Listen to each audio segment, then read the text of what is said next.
Morning and welcome to our fresh look at conversation for this week. It's the 1st of August and I was very excited this morning to be joined by Frank, Shazia, Sandrine, Claire and Sally. And we had a conversation around integrity and around just a fresh look basically at values and beliefs. And we also touched on sort of what's helpful to explore and when it's not helpful to explore. And it was very, very helpful for me. So I had a question, and I always enjoy having insights and input from these guys. So I hope that you enjoy listening, and thank you for listening. And if you have any questions that come up from it, then please do send us an email on a fresh look at on Facebook, or you can find our website, which is afreshlookat.co.uk. Okay, thanks a lot and enjoy. But I've been thinking a lot this week about integrity. For some reason, integrity kept coming up in my head, and how I don't feel like I've necessarily always had integrity, and the guilt around that. And then I was like, okay, well, what is integrity? Like, and I was thinking, okay, well, it's sort of showing up, doing what you say you're going to do, being trustworthy and honest. And I was sort of thinking, like, my experience with integrity. So I was in the army, and that is a core value of the army. And I did something that wasn't in line with that integrity value. And at the time, I didn't know that. So I was only doing the best I could with what I knew. And I can see that now. And I was thinking then, it got me sort of thinking about values and about sort of belief systems, and how I've always been told to have a set of values and beliefs or values, and that as long as I link whatever I'm doing to my values, then I can't go wrong in life. So, and I can see that that's not a bad thing, isn't it? Like, obviously, if you believe that honesty is a core value and you link back to honesty all the time, then that's going to be a really nice guiding principle. However, it got me thinking, okay, well, what are these values? Surely our values are surely the sort of what I was seeing with the values and the sort of being, it's going to be what I think honesty is, or what I think integrity is, or what I think kindness is, which sort of can't be the same as everybody else's, because we've all got our own interpretations of it. So I know that if somebody was to lay out what they think, like in the army, they lay out, okay, well, this is what it means. Like, there's a very obvious set, and if you don't fit into that, then okay. But on the whole, I was thinking that if we're living in line with our wisdom, with mind, as in the 3 principles kind of conversation, then that is going to tend to lead us more to live within these loving, kind, honest, human connected values per se. And when we're living in a more personal thinking way, more directed by our ego, as I was in the instance where I completely wasn't in integrity, that's all that is us being human. So then when we judge people for not living up to what we think values are, we're judging them for being human in a way. Do you know what I'm saying? I don't know. I got a lot of thinking about it. And I'd love to know what you guys think. Well, what came up for me, Ron, when you were talking, is that there's human qualities which we all share, of connection and same source and oneness, and you know, we feel that more on occasions than others, but it's always there. But what came up for me thinking about illustrations you were using was that the kind of, and this is just to take what you said as an example rather than saying it's kind of right, wrong, but the fact that the integrity items had to be listed separately out, and that you are someone who has, you know, felt that you really had integrity. There was an occasion on which you didn't tick one of those boxes. To me, it would be because they're concepts. They're all created from thought. They're not true. They're not a truth. I mean, they're true for a group of people, and people hold them dear and they're important. But like, to take that much used example of gravity. Gravity is true, and there wasn't one occasion on which you couldn't work with it. Whereas for everything to be, either have a headline, and as you say, people have different views on what that might be, or for it to need to be really detailed out, that to me is, it's kind of, you know, depending on how they're enforced, it's either guidelines or it's instructions or it's rules. That's what came up for me, rather than being a truth. That's really interesting. And, you know, on the surface of it, of course, it's what we would all say being a good human is. You know, it wasn't, it's like you couldn't look at it and say, oh, you're telling me to not be a nice person, because it's all really, really, well, of course, that's what I want to be. But then I suppose, and I love what you said about the gravity, because, yeah, what happened is I didn't do it. And then I got punished, and there's been a lot of guilt and like all the stuff that carried on afterwards, is that, oh, I did this, you know, lots and lots of repercussions, so to speak, some from the organization and some from myself, a lot more from myself probably. But like you say, sort of knowing that understanding why that happened now and how it happened, it doesn't mean that I was a horrible person necessarily, you know, it just means that something happened and I was human, and you know, and gravity wasn't real, so it's not like it happened automatically. Yeah, I don't know, that was nice, thank you. Yeah. And I guess that's it, isn't it? That's what I'm trying to say, is like, it's easy to beat ourselves up. Oh, one of my core values is this, so I didn't do that, which means that I'm just an awful person. And that just puts so much pressure and restrictions around learning from it and moving forward and understanding how the system works. And next time, you know, recognizing what's going on, sort of thing. And Bron, would you say that, oh, sorry, go on, Sandra. Sorry, quickly. When you said initially you didn't know and then you found out, how did that happen? How did you find out? Did someone tell you? No, I knew I was doing something wrong. Oh, sorry. I thought you said you didn't realize. No. I suppose I didn't understand that. Like, and I kind of knew I was doing something wrong, but it felt like I didn't have any other option. Okay. And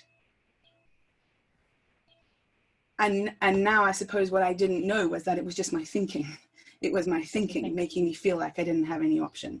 And I know that where I was coming from was not a healthy, secure place that led me to do what I did. And if I'd known that, perhaps I wouldn't have paid so much attention to what I thought was something I had to act on. That's what I meant, is like I didn't understand. I didn't understand the 3 principles. I didn't understand how the system works. but I was very aware that what was going on at the time was not not whole, not good, not healthy. But you did with what you had at the time. Yeah. And that's it. But I don't need to carry on beating myself up now, because now I know that I was just doing the best I could. Doesn't mean that I'm an untrustworthy person. No. It's true. It's really this thing. It's like, I was asking because once at work, at a meeting, I can't even tell you what it was, but anyway, the meeting went. And after the meeting, one of my colleagues was like, Sandrine, why you didn't say anything? I was like, what? It's like, you know, when so-and-so said this, why you didn't respond something? I was like, well, because that person, like, you know, she talks, you talks, but that's it, just ignore, and that's it. But to him, it was the worst betrayal ever. And because he took it really personally, what she said, where I had the distance and I was like, well, just ignore and that's it, move on. But the thing is, because he told me that, then I felt guilty for weeks that I didn't stood up for him. When for me it was no, and there's the thing, at that time, there was no point because it just went there, what she said. But then all the guilt came from his reaction and how he put on me the fact that I didn't react and how awful that was. And then obviously, like, I bought into that and I felt bad for weeks, and that was awful. And I can't even tell you what it was anymore, but I just remember the feeling to feel like so guilty. And I couldn't even remember what had happened. But yeah, it comes back to the fact that it's just a thought, because until he told me that, there was no problem.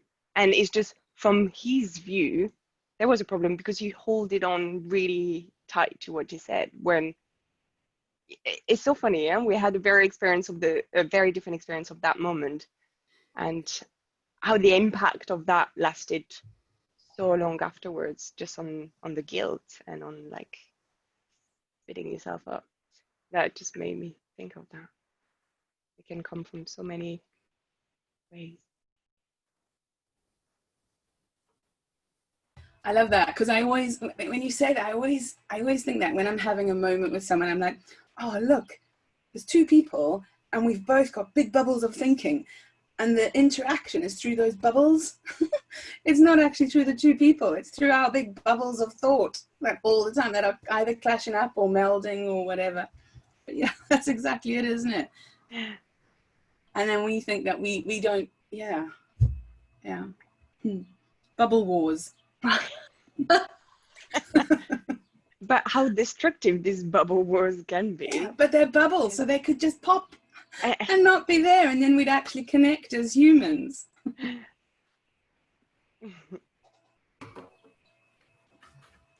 I was curious to know, Bron, whether so obviously this is something that happened a long time ago, and it sounds like it's something that still kind of affects you now. Is that kind of still seems to be playing on your mind, the thoughts still very much there about it? Or maybe I've misunderstood that. Yeah, I suppose so, because it wasn't kind, it wasn't nice, and I did apologize and I did get punished, but I know that I suppose it wasn't in line with what I would have liked to have done. You know, do you know what I mean? So it only when I think about it, it bothers me, because it is so far away in the past.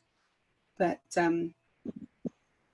I guess I wonder what's going on there for you to still be affected by it when you think about it, because that's probably a pattern of thought that you have going on, right? That, like, you know how the past and the future aren't actually real, so our thinking about the past, I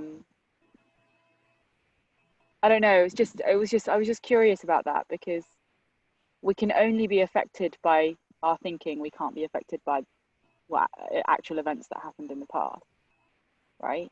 Yeah. So I don't know, I guess it's not a fully formed thought, but there was something about how you're still very much, you're being affected today by something that doesn't exist today. Innocently, of course. Yeah. But it happened. So yeah, like that's fascinating, because I guess my initial thinking when you said that was like, yeah, but it happened and it was wrong. And if anybody else, if it came, but you're right, it is only in thought that it's coming to life. And my habitual thinking around it is guilt.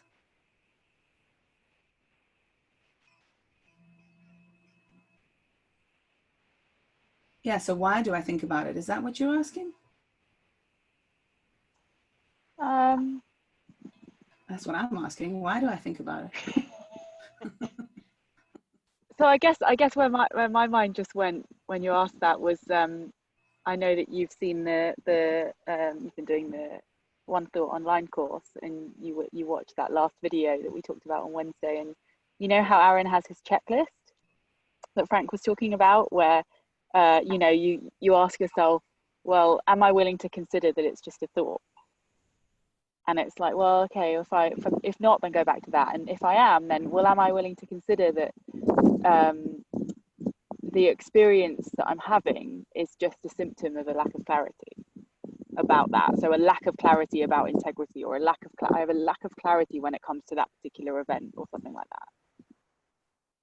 that. And if you're not yet, then go back to that. And if you are, then, well, am I willing to consider that that Frank, help me out here, it's something like that goes away as soon as you ease your grip on it, is Yes. it? Yeah, that's the idea. So where are you on that, do you think, Bron?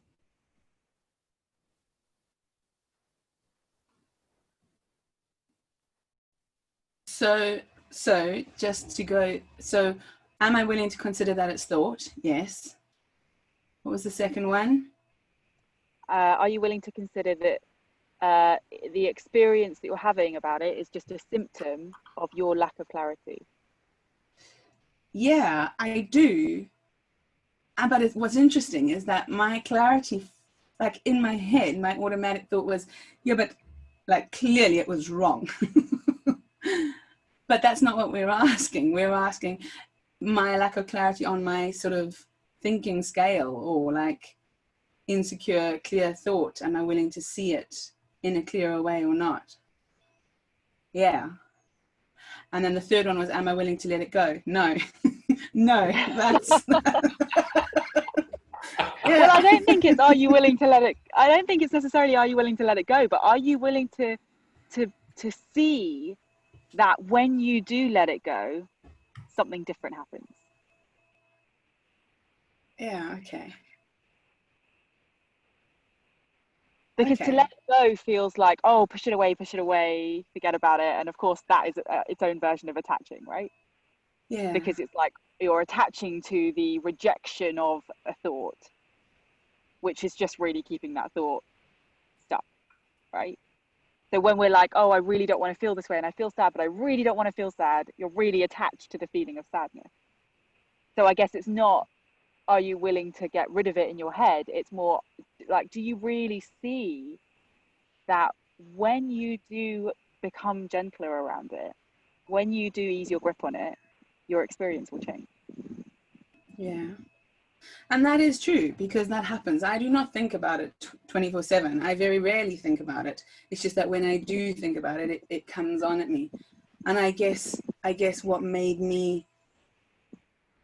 what's interesting is that I was noticing this week how often I say I'll do something, but then I don't always manage to do it in the way that I wanted to. I was like, oh, but that's just because you're not trustworthy and you don't have integrity, and that's because of what you did then. Yeah. Yeah, so there's definitely a pattern of thought that you've created that is very real for you right now. Mm. That because I did that thing then, I have no integrity. That's what I'm hearing anyway. Mm. Or I'm not trustworthy. It's that definitely sounds like a thought to me. That's something that you've connected.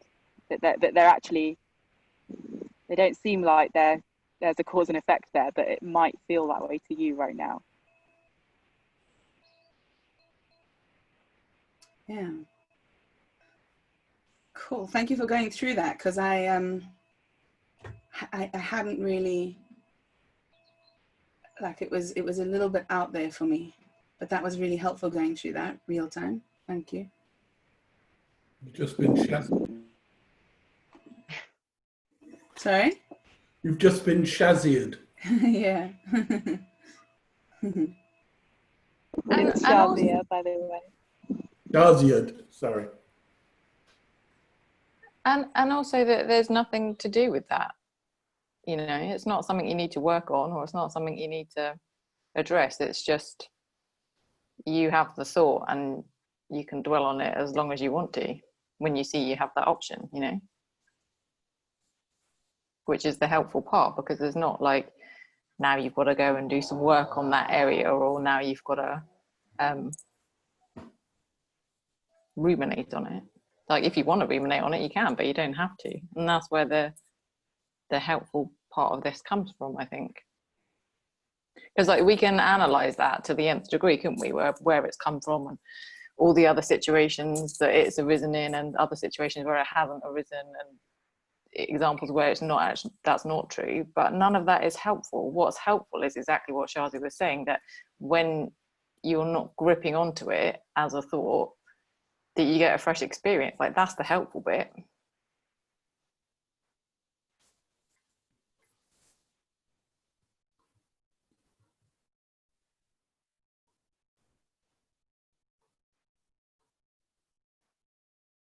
And you keeping being angry for what you did then doesn't make that better, just makes now painful. When in the end, now is your chance to make now better. So it's counterproductive in the end. Because I have this thing of a lot less now. But yeah, I feel if I do something I'm not happy with, I'm gonna beat myself up for like non-stop. Because I don't know, you feel like you cannot be fine with it. Otherwise, is you sort of accepting, and it makes the whole thing not as, you know, serious, or you know what I mean. But actually, is just not helping at all. The dwelling on it is an ego thing, right? Is that what we would say? I think it's like, yeah, fitting it. Yeah, or you've jumped on that train of thought and following it, and it's not helpful. So if that's what ego is, then yeah, that's I guess there's an indulgence there, right? And it doesn't take you to a clearer state. All it takes you into is a much more foggy, insecure state.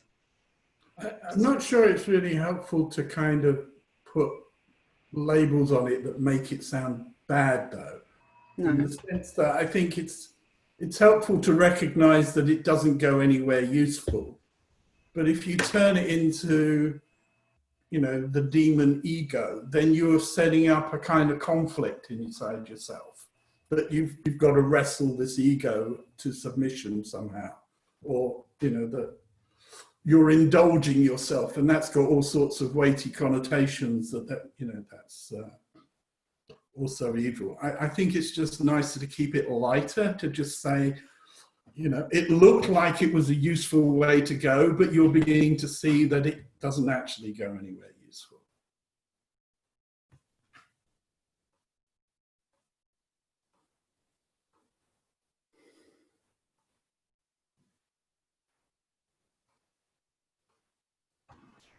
Thanks, guys.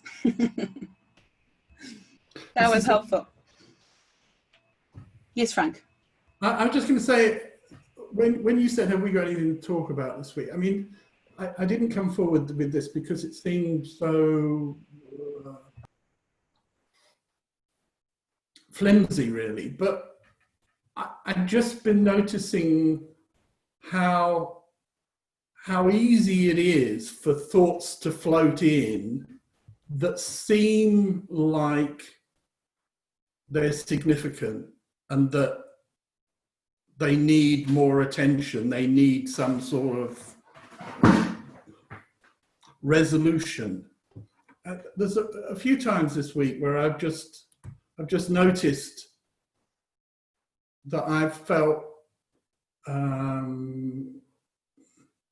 bit low, and I thought, oh, you know, I haven't felt this way for a while. And then it came up again. I thought, oh, there's something happening here. And then it was like 2 or 3, and I'd made a pattern out of it. And I was looking around thinking, so what is it then? So, and then eventually it kind of dawned on me that it was just what we're always talking about. It was nothing more than that. But I was busily constructing some sort of pattern, I was thinking, well, maybe it's because this has happened or that's happened. And then I thought, well, no, it doesn't work like that. Oh, but maybe it's about you, or maybe there's something coming up that you need to deal with. And, it was all just bollocks, really. Sorry. But as long as it can come in, and I suppose it can be so subtle, but you just kind of think, oh, right, okay. That you start taking it, giving it more attention, and you're almost cultivating this little thing, this concept that you've started to create importance around, instead of just thinking that it's just thought that's coming in and realizing that it will go on its own. It will go on its own if I don't but if I think, that's important, I need to deal with that, then it will come again sooner and sooner and sooner. And I suppose I'm just wondering whether, Bron, when you described that came into your head and you thought, oh yeah, I kind of need to sort this out in some way. What does it mean, or what do I not know, or how does this relate to the 3 principles? You've got all these thoughts going about how that's significant, instead of, in a sense, just thinking, well, it's just what's come up. It doesn't really have anything. So that's all I was trying to say. I don't know if that's helpful. Yeah, I think that's great. And it's interesting because I know we've had a few conversations where so I do see that completely, that it was thinking that came in. But then something in me was like, okay, well, it's consistent.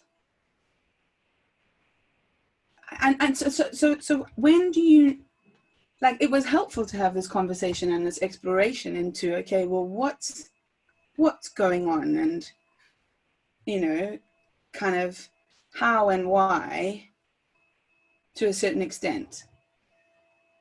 Does that make sense? So the whole conversation we had earlier was me kind of getting into it, but actually I've had an insight from it that's made it feel different.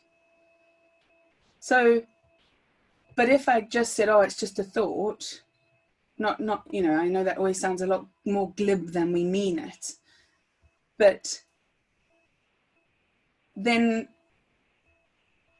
I wouldn't have been any closer to having had an insight around it.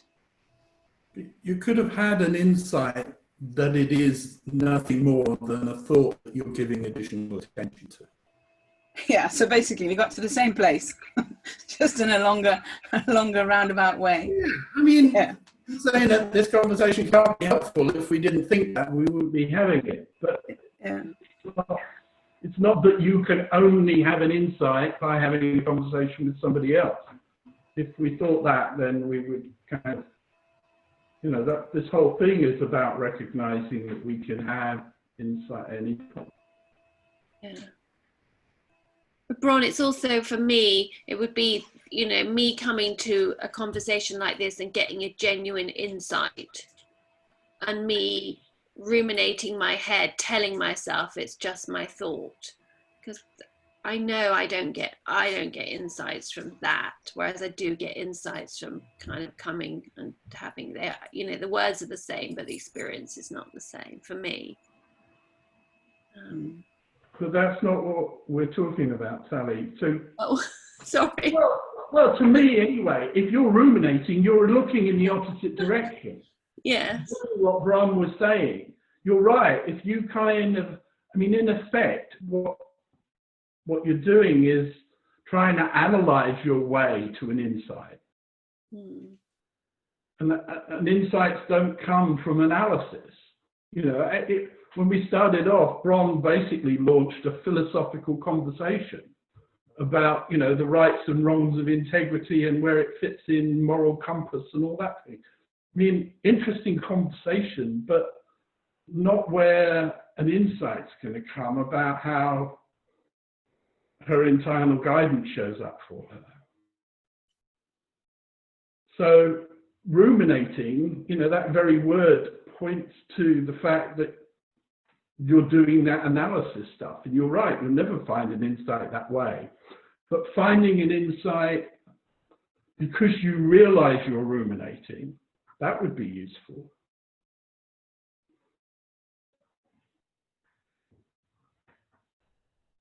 The bit that I think is interesting is that both of the examples that Bron and Frank you gave were of thoughts that you were aware of having. And the bit with this that I always find interesting is the thinking we have that is invisible to us, and how we act within those invisible boundaries until such time as they become visible. But in all that time when we're living our life from that place where we're invisibly restricted, like, I just find it interesting to think about that, because all of us in one way or another, or in many ways, are living in ways that are less than it could be, if you know what I mean. It's a hard thing to describe, but we walk around with all our conditioned thinking is invisible to us, and yet we think it is telling us something helpful about our experience of living. I don't think I explained that very well, but I do find it a really, really interesting area. Yeah, like you've created your own boundaries. Is that what is it? Your own kind of like boundaries through thought? Well, all of us as we grow up, we all collect ways of seeing the world that we're not really aware that we're collecting, but we look out and think, you know, innocently we're looking out and interpreting the world in particular ways because of what that conditioned thought is. And that in a sense is why if you go and spend time in a different culture, why it seems different, because it's clashing against the stuff that you think is how stuff is, or what have you, and just the ways in which we live our lives restricted by the things that we don't know we're restricted by.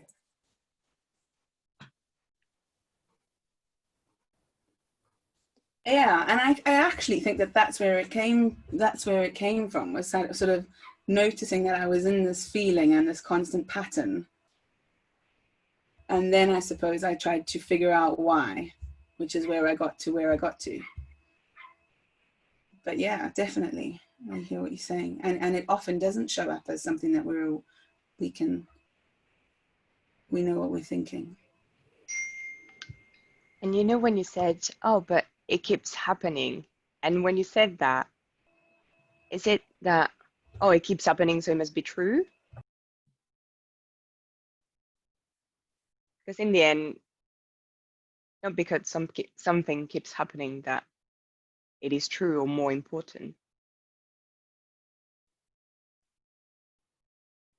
And that's often the sign when you keep having the same thought again and again. That is one of these untrustworthy, I can't say that word, help me, untrustworthy Or the same feeling, like Frank said, like Claire said. I don't know. But it was more like this thing. At some point you said, "Oh, but well, it keeps happening." So it almost felt like it had to be true because it kept happening. Yeah. So obviously, if I keep thinking that, well,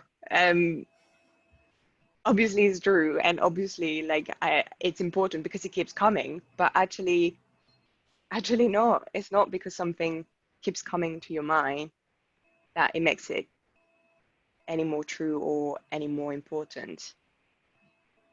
And when you look back, often is that it's more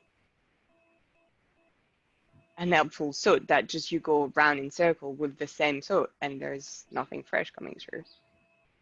It's almost like one of the signal where we tend to give a lot of importance of thoughts that keep coming back. Actually is almost this, that we should be a bit more what's the word, like, oh, let's be careful with these because I've seen that before. Just made me think of that earlier. What's just occurred to me is that what we're not talking about is the fact that we've got this indicator that tells us something about the quality of the thinking that we're doing. I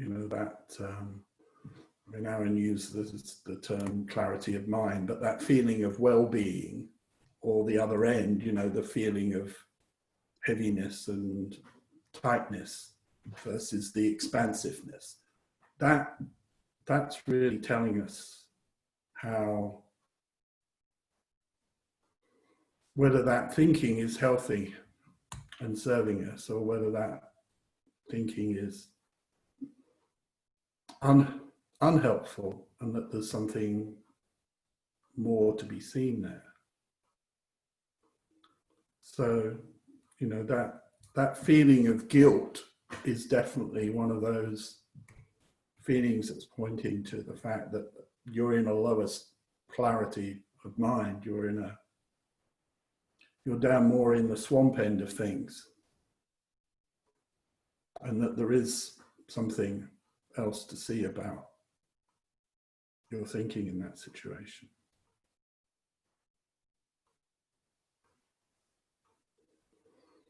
Because,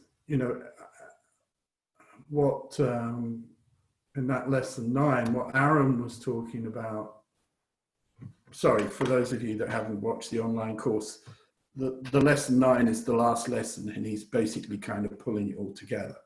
But he's, in a way, what he's saying is, I've been sharing this and we've been exploring it together, but the journey doesn't stop here. There's always more to see. And he talks about how over time he notices places in his life where he has uncomfortable feelings of varying degrees, which might be quite subtle, but it kind of points him to the fact that there is something in that area that isn't clear, that there is more to see, that is that boundary of thought that we're talking about, that we can't see what we can't see. But the red light, I guess, is that feeling. If we get sensitive and notice that feeling showing up, then that's pointing to the fact that there's something else to see there.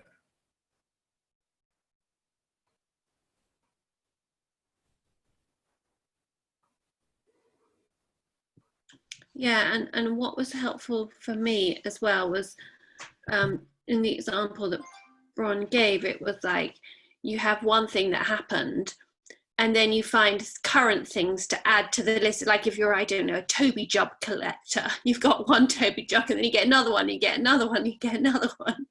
And they're all kind of the same, but they're all a bit different, but they're all the same. That makes a collection. And it struck me how I would have something that might have happened ages ago, so my old Toby jug, but then I'll find new things and I think, well, they all belong together. and that kind of strengthens it or builds it, or I can ruminate more because now I'm making connections and patterns. And somehow I think that's arguing for the, or presenting data for the truth of it. Whereas actually to look in the direction you've just looked in, Frank, which is when I look at the feeling, not the kind of, you know, shelf of jugs, then actually I'll find some different data, and it's much more useful data. It's a nice way of putting it. It's a lovely story.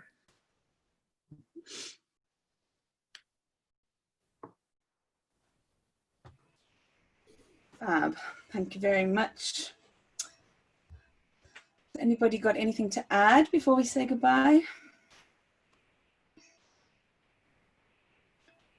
Well, thank you for joining us all. I love these Saturdays, and I look forward to seeing you all next week. Okay. Bye. Bye. Bye. Bye. Bye.